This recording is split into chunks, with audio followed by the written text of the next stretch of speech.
আসসালামু আলাইকুম রহমতুল্লাহ। আমি রাশেদ, একজন সাধারণ মানুষ, একজন সাধারণ বেহানালা। তো কি আর বলবো এই জীবনের কথা বলে লাভ নাই। যখন ছোট ছিলাম, স্কুলে পড়তাম, স্যার ম্যাডামরা কইতো ভালো করে পড়াশোনা কর রাশেদ, ভালো করে পড়াশোনা না করলে ভবিষ্যৎ জীবনে যায় তোর বেঞ্জ আর রিক্সা চালা খাইতে।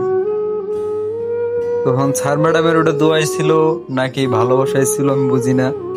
হয়তো বা তাদের দোয়া বা ভালোবাসায় আমি আজকে বেহানালা। ভালো করে পড়াশোনার কথা বলছিল, ভালো করে পড়াশোনা করছিলাম।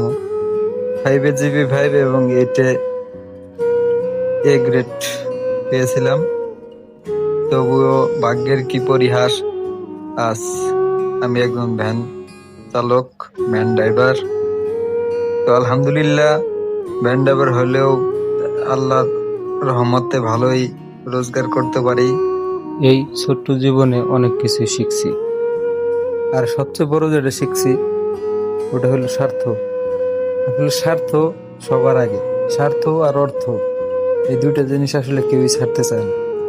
স্বার্থের জন্য আর অর্থের জন্য নষ্ট হয় অনেক সম্পর্ক, ভেঙে যায় সুখের ঘর, ভালোবাসার মানুষও হারিয়ে যায়, পরিবারও আসলে অর্থের কাছে দুর্বল। এটার প্রমাণ আমি নিজেই। তো যাই হোক, আলহামদুলিল্লাহ, আল্লাহর রহমতে ভালো আছি। দোয়া করি আপনারাও ভালো থাকুন এবং অন্যকে ভালো রাখুন। আসলে একদিনে তো সব কথা বলা যায় না, জীবনের সব ঘটনাই বলবো। তো আজকের ভিডিও এই পর্যন্তই, দেখা হবে আবার নতুন ভিডিওতে। ধন্যবাদ।